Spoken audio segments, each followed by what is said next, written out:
Hello and welcome to Dracula, but in Baltimore. We are back with Jonathan Harker's journal, and today's dated 12th May. Let me begin with facts, meager facts, verified by books and figures, and of which there can be no doubt. I must not confuse them with experiences which will have to rest on my own observation or my memory of them. I'm curious why he suddenly doesn't trust his own memories. Last evening, when the Count came from his room, he began by asking me questions on legal matters and on the doing of certain kinds of business. I had spent the day wearily over books and simply to keep my mind occupied, went over some of the matters I had been examined in at Lincoln's Inn. There was a certain method in the Count's inquiries, so I shall try to put them down in sequence. The knowledge may somehow or sometime be useful to me. First, he asked if a man in England might have two solicitors or more. I told him he might have a dozen if he wished, but that it would not be wise to have more than one solicitor engaged in one transaction, as only one could act at a time. Excuse me. And that to change would be certain to mitigate against his interest. He seemed thoroughly to understand, and went on to ask if there would be any practical difficulty in having one man to attend to say to banking and another to look after shipping, in case local help were needed in a place far from the home of the banking solicitor. I asked him to explain more fully so that I might not by chance mislead him, so he said, "I shall illustrate. Your friend and mine, Mr. Peter Hawkins, from under the shadow of your beautiful cathedral at New York City, which is far from Baltimore, buys for me through your good self my place at Baltimore. Good. Now let me hear sorry. Now here, let me say frankly, lest you should think it strange that I've sought the services of one so far off from Baltimore, instead of someone resident there, that my motive was that no local interest might be served, save my wish only, and as one of London resident might perhaps have some purpose of himself or friend to serve, I went thus afield to seek my agent, whose labors should be only to my interest. Now suppose I, who have much of affairs, wish to ship goods, say to Newcastle, or London, or Charleston, or Dover, might it not be that it could with more ease be done by consigning to one in these ports? I answered that certainly it would be most easy, but that we solicitors had a system of agency, one for the other, so that local work could be done locally on instruction from any solicitor, so that the client, simply placing himself in the hands of one man, could have his wishes carried out by him without further trouble. But, said he, I could be at liberty to direct myself, is it not so? Of course, I replied, and such is often done by men of business, who do not like the whole of their affairs to be known by any one person.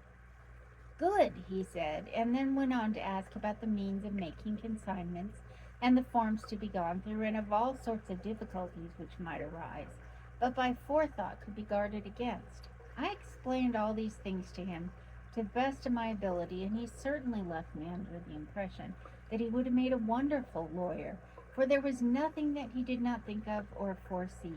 For a man who was never in the country, and who did not evidently do much in the way of business, his knowledge and acumen were wonderful. When he had satisfied himself on these points of which he had spoken, and I had verified all as well as I could by the books available, he suddenly stood up and said, "Have you written your first letter to our friend, Mr. Peter Hawkins, or to any other?"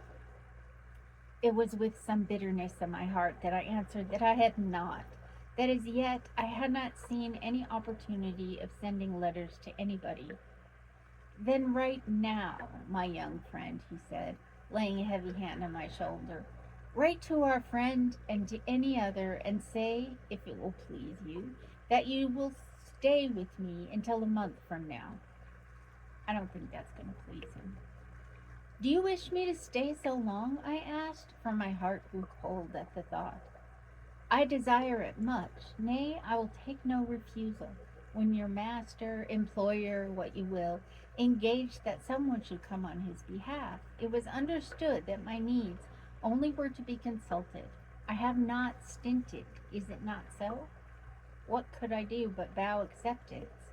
It was Mr. Hawkins' interest, not mine, and I had to think of him, not myself. And besides, while Count Dracula was speaking, there was that in his eyes and in his bearing which made me remember that I was a prisoner, and that if I wished it, I could have no choice. The Count saw his victory in my bow and his mastery in the trouble of my face, for he began at once to use them, but in his own smooth, resistless way. I pray you, my good young man, that you will not discourse of things other than business in your letters. It will doubtless please your friends to know that you are well and that you look forward to getting home to them. Is it not so? And as he spoke, he handed me 3 sheets of notepaper and 3 envelopes. They were all of the thinnest foreign post, and looking at him and them, and noticing his quiet smile, with the sharp canine teeth lying over the red lip, I understood as well as if he had spoken that I should be careful what I wrote, for he would be able to read it. So I determined to write only formal notes now, but to write fully to Mr. Hawkins, and also to Mina, for to her I could write in shorthand, which would puzzle the Count, if he did see it. When I had written my 2 letters, I sat quiet, reading a book, whilst the Count wrote several notes, referring, as he wrote them, to some books on his table. Then he took up my 2 and placed them with his own, and put by his writing materials. After which, the instant the door had closed behind him, I leaned over and looked at the letters, which were face down on the table. I felt no compunction in doing so, for under the circumstances it felt that I should protect myself in any way I could. One of the letters was directed to Samuel F. Billington in Annapolis, another to Herr Leutner in Varna, the third was to Coutts and Company, Baltimore, and the fourth to Herren Klopstock and Billroot, bankers, Budapest. The second and fourth were unsealed, and I was just about to look at them when I saw the door handle move.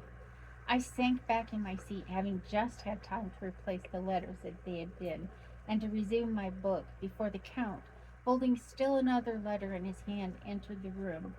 He took up the letters on the table and stamped them carefully, and then, turning to me, said, "I trust you will forgive me, but I have much work to do in private this evening.